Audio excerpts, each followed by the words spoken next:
जी देखिए, इस वर्ष जो है पिछले वर्षों की तुलना में जो है मुझे लगता है कि इस वर्ष मनाली में पर्यटकों की संख्या में जो भारी इजाफा हुआ है, जिसकी वजह से जो है यहाँ पे बहुत मतलब ट्रैफिक की समस्या आ रही है। जैसे मतलब सुबह जो है मतलब अगर 1 किलोमीटर चलने में भी कम से कम 1 घंटे का समय लग रहा है, जिससे स्कूली बच्चों को भी बहुत मुश्किलों का सामना करना पड़ रहा है। कोई ऑफिस जाने वाले हैं या लोकल लोगों को भी जो है बहुत ही मतलब मुश्किलों का सामना करना पड़ रहा है।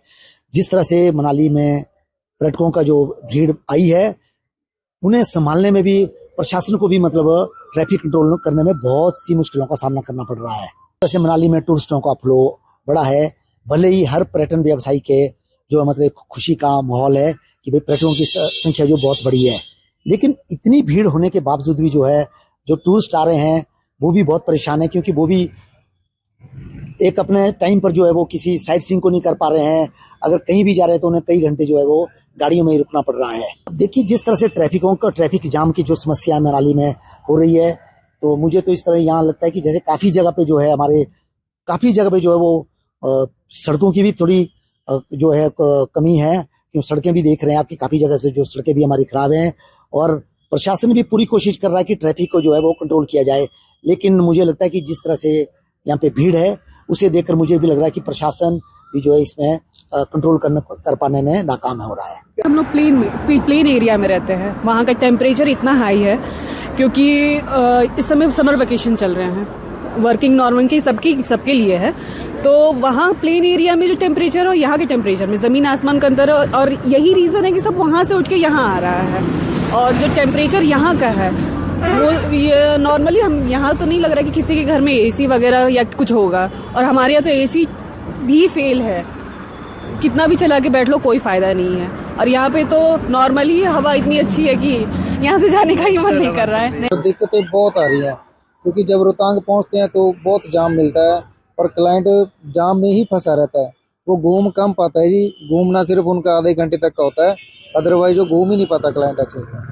तो क्लाइंट कई बार कंप्लेंट भी करता है, सर ये नहीं ऐसे है वैसे है ना, तो दिक्कतें आती है सर उधर बड़ी। ट्रैफिक सर बड़ा जाम है, सुबह 4-4 3-3 बजे उठ के जाना पड़ता है, और तब जाके कहीं ऊपर रोहतांग के दर्शन होते हैं। सर को थोड़ा बहुत ना देखना चाहिए, क्योंकि गाड़ियाँ बहुत आती हैं मनाली में, बाहर के लोग भी परेशान होते हैं, टैक्सी वाले खुद परेशान होते हैं, तो दिक्कतें बहुत आती है सर। टूरिस्ट में बंद हो जाएगा ऐसे तो सर, क्योंकि लड़ाई झगड़े होते हैं, इसी चक्कर में होते हैं, जाम लगता है, लड़ाई झगड़े होते हैं, लोग ओवरटेक मारते हैं एक दूसरे से, तो मतलब बहुत दिक्कत हो जाती है, एक दूसरे से बहसने स्टार्ट हो जाते हैं। और यहाँ पे अभी जो वेदर है वो 42 डिग्री सेल्सियस तक है, और यहाँ पे जो है 5 डिग्री 10 डिग्री 15 डिग्री तक जाता है, और मौसम काफी चेंज हो जाता है और तुरंत चेंज हो जाता है। कभी धूप निकलती है, थोड़ी देर में बारिश निकलती है, बहुत सारे चेंजेस इमीडिएटली चेंजेस, इतनी आदत वहाँ पे नहीं है, तो ये सब यहाँ पे दिखने को मिलता है। एक तो बहुत बड़ा चैलेंज है, यहाँ पे 2 किलोमीटर के लिए 4-4 घंटे लगते हैं, इतना ट्रैफिक तो है। नीचे के साइड में भी, ऊपर के साइड में भी बहुत ट्रैफिक है, जैसे कि अभी रोहतांग है, रोहतांग में भी बहुत सारा ट्रैफिक है। वहाँ पे इधर नीचे तो भी थोड़ा बहुत मैनेजमेंट है, लेकिन रोहतांग में मैनेजमेंट इतना अच्छा नहीं है। रोहतांग में दिक्कत आ रही है बहुत ट्रैफिक में, 4-4 5-5 घंटे वहाँ पे जो बर्फ के वहाँ पे लग रहा है, वहाँ थोड़े से डिस्टेंस के लिए भी ट्रैफिक में जाते हैं। और एक तो वहाँ पे टेम्परेचर बहुत कम रहता है रोहतांग में, और वैसे कंडीशन में ऑक्सीजन का तकलीफ, इसका तकलीफ, और वो सब चैलेंज करना पड़ता है। और वैसे में ट्रैफिक का भी दिक्कत है। अगर सरकार कर देती है अच्छे से तो बहुत अच्छा स्पॉट बन जाएगा।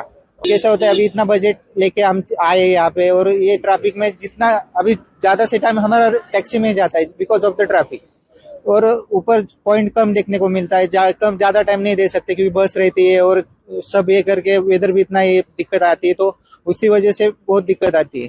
तो वो ट्रैफिक का अगर मैनेजमेंट अच्छा हो जाए तो वो दिक्कत मतलब ज्यादा टाइम अपन स्पॉट पर दे सकते हैं। अगर मैं कंपेयर करता हूँ पिछले वाले सीजन को, उससे तो मुझे लगता है कि अराउंड अबाउट ये 100% अच्छा है। लास्ट ईयर तो हमारा जो सीजन है, ड्यू टू एयर स्ट्राइक की वजह से ही 7 को एयर स्ट्राइक हुई थी, उसके बाद मई तो हमारा बिल्कुल ही खत्म हुआ था, और जून में ही हमारे को 10-15-20 दिन मिले थे। बाकी जो है उसके बाद फ्लड आया था जुलाई में, और पूरा सीजन जो है हमारा खत्म हो गया था। बात करूं इस सीजन की, ये बहुत ही अच्छा जा रहा है, और मई तो मेरे को लगता है कि रेट भी बहुत अच्छे मिले होटलियर्स को, और साथ में ही ऑक्यूपेंसी भी मुझे लगता है कि 90% के करीब जो है मनाली के होटल्स और सराउंडिंग में जितने भी हमारे होम स्टेज है और उसके साथ साथ जो है जितने भी एयरबीएनबी है सभी में अच्छी ऑक्यूपेंसी रही हुई है। देखिए जी, हम लोग तो टूरिस्ट को लाने के लिए हर साल कोशिश करते हैं, बड़े बड़े ट्रेड फेयर में जाते हैं, ट्रैवल एजेंटों के साथ मीटिंग करते हैं ताकि मनाली में अच्छे से अच्छा टूरिस्ट आए। और जहां तक रही ट्रैफिक की व्यवस्था, मुझे लगता है कि इस बार जो है टूरिस्टों के लिए बहुत परेशानी रही है। और उसके साथ हमारे जो स्कूल के बच्चे हैं उनको भी बहुत परेशानी झेलनी पड़ी। वो भी सुबह भी लेट हो रहे थे स्कूल में, और शाम को भी जो है अराउंड अबाउट वो 6 से 7 बजे तक स्कूल से घर पहुंच रहे थे। बिल्कुल टूरिस्ट भी फंस रहा है। उससे क्या होता है कि एक नेगेटिविटी जाती है और जो है टूरिज्म के ऊपर जो प्रभाव करती है। वो देखिए जी, सरकारें जो है कभी भी टूरिज्म के मैटर में सीरियस नहीं होती है, जबकि मनाली एक हिमाचल का सबसे बड़ा डेस्टिनेशन है और इतना बड़ा रेवेन्यू जनरेट करके गवर्नमेंट को देता है। उसके बावजूद भी पुलिस और जितना भी हमारा ट्रैफिक की व्यवस्था थी बिल्कुल ही ठीक नहीं थी।